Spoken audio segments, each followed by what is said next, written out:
My wife posted, "Loyal husbands don't spy on their queens," after I found boxers that weren't mine in our laundry. So I commented, "Real queens don't collect spare thrones." Then I tagged the boxer owner's fiancé. 10 minutes later, the comment section exploded, and her so-called crown shattered. The Calvin Klein boxers weren't mine. Size large, I wear medium. Gray with red stitching, still had that new fabric smell. Found them tangled with Jessica's yoga pants in our laundry basket Tuesday morning while she showered upstairs, humming some pop song like everything was perfect. I held those boxers up to the bathroom light, studying the waistband like forensic evidence. Jessica's voice echoed through the steam. "Babe, can you grab my phone? It's charging downstairs." "Sure," I called back, pocketing the underwear. Her phone buzzed constantly. Instagram notifications, TikTok hearts, text messages from her girlfriends Katie and Lauren, the usual digital popularity contest. But one name caught my attention. Tyler_FitGym23. 3 messages since yesterday. "Thanks for the workout tips. Coffee later? Can't stop thinking about yesterday." My stomach dropped. Jessica stepped out wrapped in her towel, hair dripping, looking like the college cheerleader I married 5 years ago.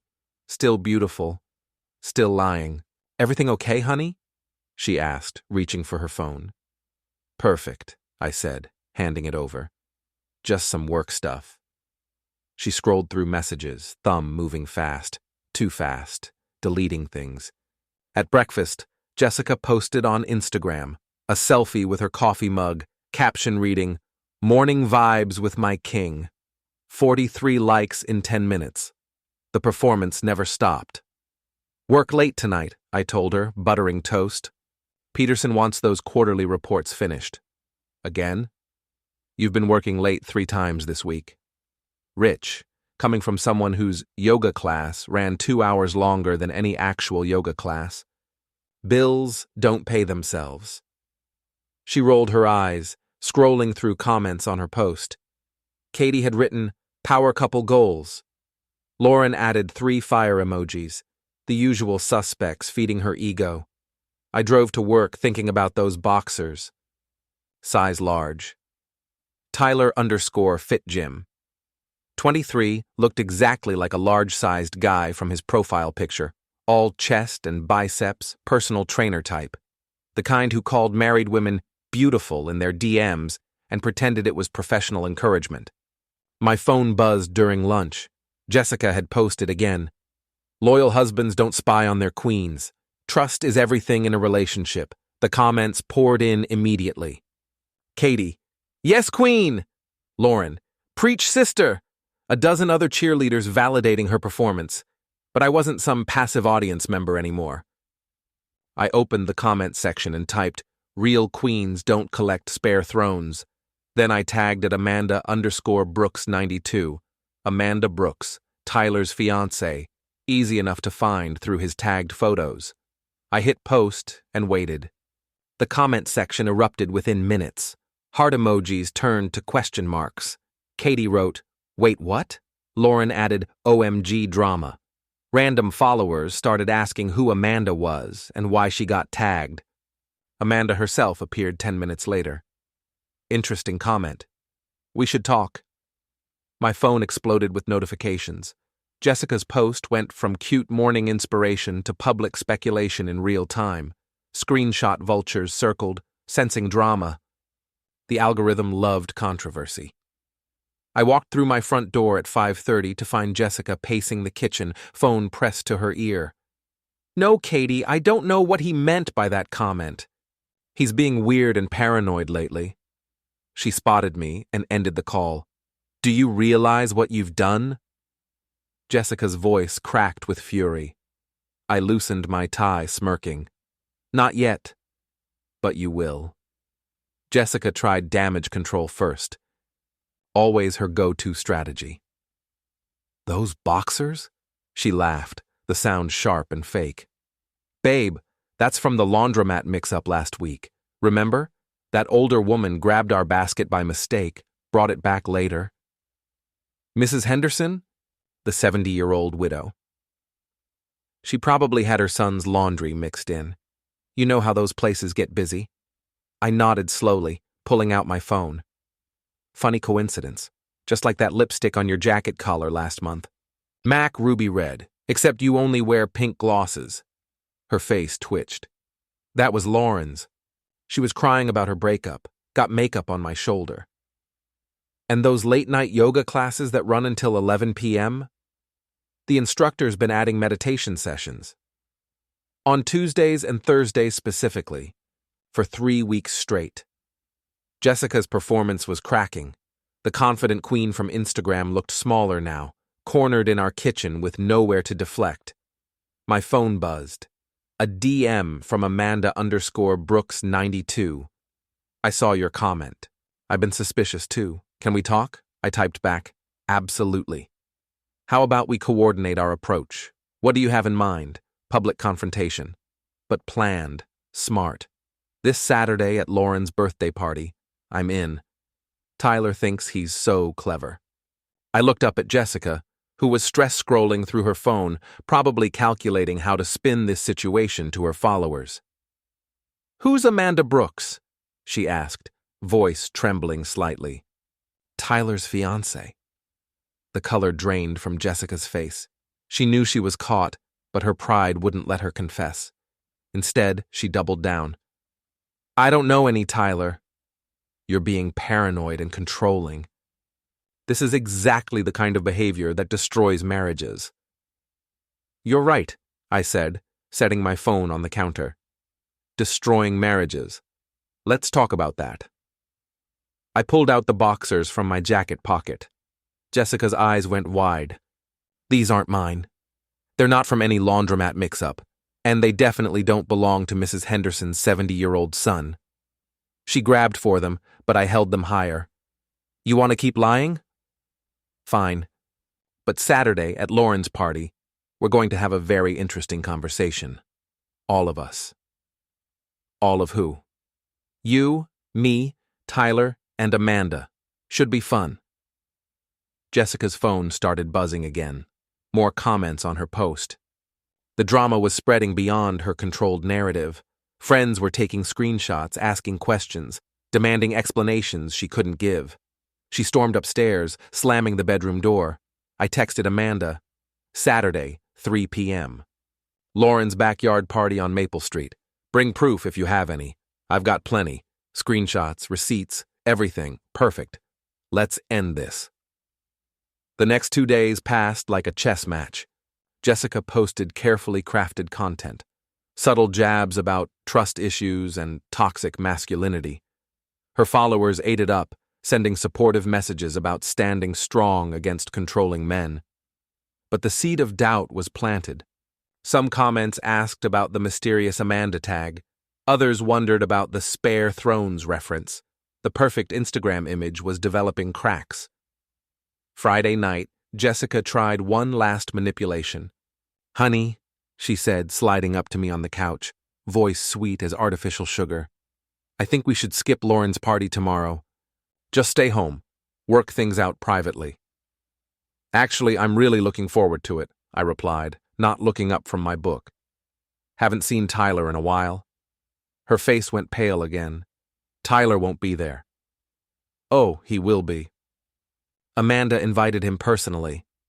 Saturday arrived gray and cold. Perfect weather for what was coming. Lauren's backyard was packed with the usual crowd. Jessica's friend group, their boyfriends and husbands, neighbors, co-workers. A typical suburban birthday celebration with potato salad and beer pong. Tyler arrived at 3:15, scanning the crowd nervously. 6'2", exactly as advertised on Instagram. Designer athletic wear, protein shake in hand, the whole personal trainer package. Jessica spotted him immediately and tried to intercept, but Amanda Brooks walked through the gate at 3:20. 5'6", auburn hair, carrying her phone like a weapon. She looked around the party, spotted Tyler talking quietly with Jessica near the fence, and marched straight toward them. "Tyler," Amanda called out loud enough for nearby conversations to pause. "Fancy seeing you here?" The party energy shifted. People sensed drama brewing. I started recording on my phone, going live on Instagram. Just a fun Saturday at Lauren's party, I narrated casually. Beautiful day for some truth. 23 viewers immediately, then 47, then 92. The algorithm sensed engagement. Amanda, what are you doing here? Tyler's voice cracked. Funny question, she replied, voice carrying across the yard. I was invited by Jessica's husband. You know, the one who found your underwear in their laundry basket. Complete silence. 40 people turned to stare. The live stream hit 156 viewers. Comments flooded in. Drama. What's happening? Who is Amanda? Jessica's face went white. Tyler looked like a deer caught in headlights. The perfect Instagram facade was crumbling in real time, broadcast to anyone with internet access. The live stream froze for a moment, buffering on Jessica's horrified expression as Amanda walked forward holding her phone, screenshots ready to display. Ladies and gentlemen, I announced, still recording, gather around for story time. The party crowd formed a semicircle. Lauren tried to intervene. Maybe we should handle this privately, but curiosity won. Phones came out. Multiple people started recording from different angles. Jessica's damage control instincts kicked in. She straightened up, switching to victim mode. Everyone, please, she said, voice shaking with practiced emotion. My husband has been acting paranoid and controlling lately. This is harassment. A few murmurs of sympathy from her inner circle. Katie nodded supportively. Lauren looked conflicted, but concerned. He's been tracking my movements, questioning my friendships, going through my personal belongings. This public humiliation is just another form of abuse. Smart play. Turn the cheating wife into the abused victim. I had to respect the strategy, even while hating it. That's interesting, I said, pulling out my phone. Let's talk about tracking movements. I opened our shared credit card app, projecting it toward the crowd. Tuesday, 7 p.m. Rocky's gym membership fee. Except Jessica doesn't have a gym membership. Wednesday, 8:30 p.m. Sunset Motel, charged to room 247. Funny, since Jessica told me she was at yoga class. Thursday afternoon. Victoria's Secret purchase, $97. She came home wearing Walmart underwear. The crowd pressed closer, fascinated despite themselves. This was better than reality TV. Jessica's confidence wavered. Those charges, I can explain. Please do, Amanda interrupted, because Tyler used the same motel room Wednesday night. Sunset Motel, room 247. I've got the receipts. She held up printed credit card statements. Tyler's face went crimson. This is insane, Tyler protested. You people are crazy. Am I? Amanda asked, voice rising. Then explain these text messages. She started reading from her phone. Tuesday night. Can't wait to see you tomorrow, beautiful. Wear that red thing. Wednesday morning. Last night was incredible. When can we do it again? Thursday. My fiancé is getting suspicious. We need to be more careful. The crowd was silent except for phones clicking, recording every word. But here's my favorite part, Amanda continued, scrolling through screenshots. Tyler, show everyone your phone. Check your messages with Jessica from yesterday. Tyler backed away. I'm not showing anybody anything. Fine. I'll read them. Meet me at the usual spot. Amanda's working late again, and Jessica's response. Can't wait, baby. Bring protection. Gasps from the audience. Jessica looked ready to faint, but Amanda wasn't finished. Oh, and Jessica, you should know. You weren't Tyler's only girlfriend. He's been seeing at least 3 other women. Congratulations, you weren't even the main affair. The crowd erupted. This was the twist nobody saw coming, including me. Jessica stared at Tyler, who was backing toward the gate. 3 others? Tyler. What is she talking about? Show them the dating apps. Amanda commanded, holding up her phone. Tinder, Bumble, plenty of fish. All active profiles. All recent matches. She swiped through screenshots of Tyler's dating profiles. Same gym selfies, same cheesy pickup lines, dozens of conversations with different women. You were just another conquest, Jessica. Number 4 on his rotation. Jessica lunged at Tyler. You told me I was special. You said your relationship was ending. It is ending, Amanda announced, pulling off her engagement ring. Right now. She threw the ring at Tyler's feet. It bounced off the concrete with a tiny metallic ping that somehow echoed across the silent backyard. Tyler bent to pick it up, and that's when Jessica completely lost control. She shoved him hard. He stumbled backward, tripped over Lauren's garden hose, and went down in a tangle of limbs and spilled beer. You used me, Jessica screamed, tears and mascara running down her face. I destroyed my marriage for you. Nobody forced you to cheat, I said calmly, still recording. The live stream had hit 847 viewers. Jessica spun around, fury redirecting toward me. This is all your fault. You drove me to this with your boring, predictable life. Boring and predictable, I repeated. Like paying our mortgage while you bought lingerie for other men? She charged at me, nails extended like claws.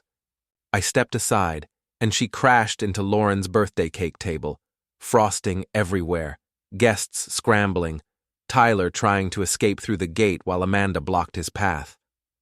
We're not done talking, Amanda told him firmly. Get away from me, psycho! Wrong choice of words. Amanda had been planning this confrontation all week, and Tyler just gave her the perfect opening. Psycho? I'm psycho? She laughed, the sound sharp and dangerous. Let me tell you what psycho looks like. She started reading more messages, louder now. Tyler to Ashley. My fiance's so stupid, she actually believes I'm working late. Tyler to Brittany. The engagement ring was fake anyway, bought it online for $60. Tyler to Madison. These suburban wives are so desperate, they'll believe anything. Each revelation hit like a physical blow. Tyler's entire persona, successful trainer, devoted fiancé, smooth operator, crumbled under evidence. Neighbors started gathering in nearby yards, drawn by the commotion. Someone called "Better Than HBO" from across the fence. Tyler made one last desperate play. He grabbed Amanda's phone, trying to delete the evidence. Bad mistake. Amanda wasn't some passive victim. She worked in cybersecurity, knew how to protect her data. Everything was backed up, cloud stored, screenshot multiple times. Those are already uploaded to social media, she said sweetly. Posted to Facebook, Instagram, TikTok, tagged your gym, your clients, your mother. Tyler's face went white. His business, reputation, entire social network was about to discover what kind of person he really was. You can't do this, he whispered. Watch me. She pulled out a tablet, showed him his Yelp business page. Review after review appeared in real time. Unprofessional trainer who preys on married clients. Cheater and liar, destroyed my friend's marriage. Don't trust this man around your wife. His 5-star rating plummeted to 1.2 stars in minutes. Tyler made one final desperate lunge, not at Amanda, but at me. Figured if he could stop my recording, somehow contain the damage. He tackled me onto Lauren's lawn, and we rolled across the grass while 40 people watched and recorded from every angle. I wasn't much of a fighter, but fury gave me strength. This man had been destroying my marriage while I worked extra hours to pay for hotel rooms where he seduced my wife. We wrestled for maybe 30 seconds before neighbors pulled us apart. Tyler was breathing hard, grass stains on his designer shirt. You ruined everything, he gasped. No, I said, straightening my clothes. You did that yourself. Stop this, Jessica pleaded from the wreckage of the cake table. You're destroying my life. Funny, I replied, still recording. That's exactly what you did to mine. The live stream had peaked at 1,247 viewers. Comments flew by faster than anyone could read them. Screenshots and screen recordings were spreading across multiple platforms simultaneously. Jessica tried one final manipulation. Standing up, cake frosting in her hair, she addressed the crowd with desperate dignity. "I know I made mistakes," she began, voice trembling with rehearsed emotion. "But marriage is about forgiveness, about working through problems together. What we have is special, and I believe love can overcome anything." A few sympathetic murmurs from people who didn't know the full story. "She's right," I said, pulling out my phone. "Love is special. So is loyalty. Let me show everyone what loyalty looks like." I opened her Instagram post from that morning, the one that started everything. "Here's what my wife posted 3 days ago. Loyal husbands don't spy on their queens."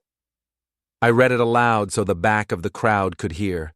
Then I held up the Calvin Klein boxers for everyone to see. "Found these in our laundry Tuesday morning. Size large. I wear medium." Still had that new fabric smell. I opened my own Instagram, showed them my comment. "Real queens don't collect spare thrones." The crowd pressed closer, phones recording from multiple angles. This was the money shot, the moment of complete revelation. "But here's the part you haven't seen yet," I continued, scrolling through my photo gallery. Amanda and I compared notes.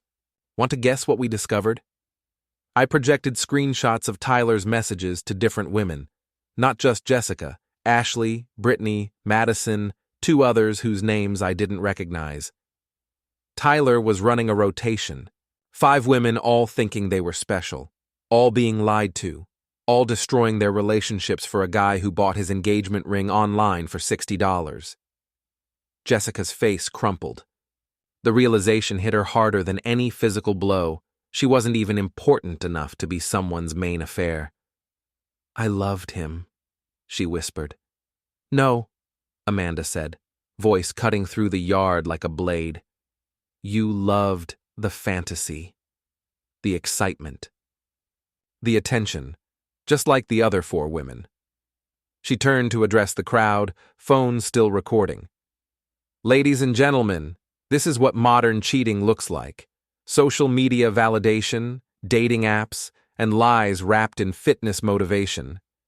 Tyler Johnson, personal trainer at Peak Performance Gym, has been systematically targeting married women in their client base."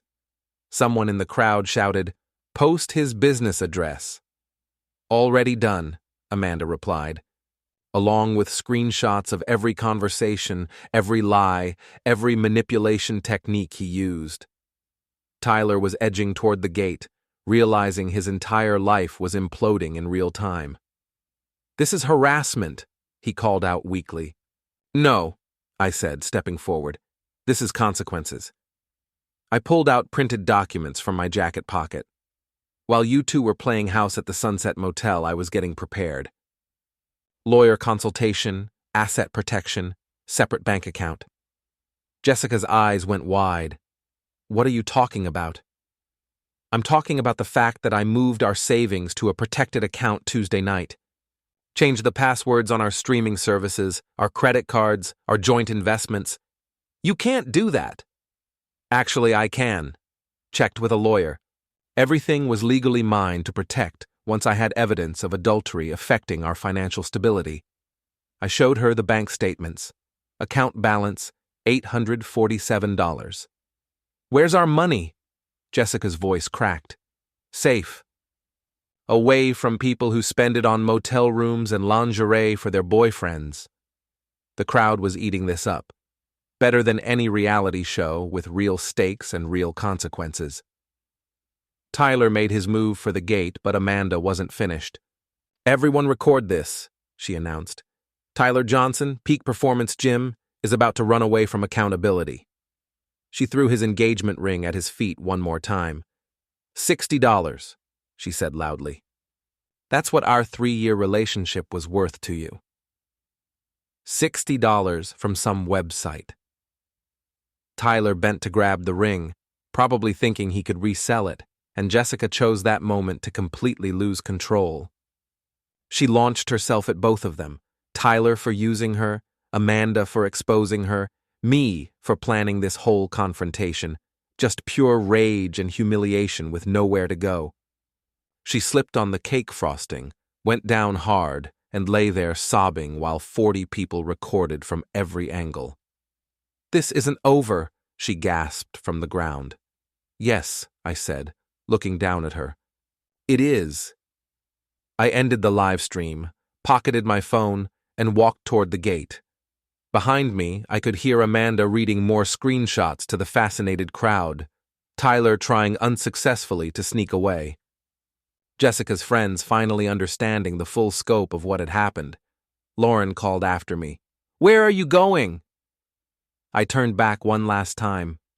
Jessica was still on the ground, covered in cake frosting and shame.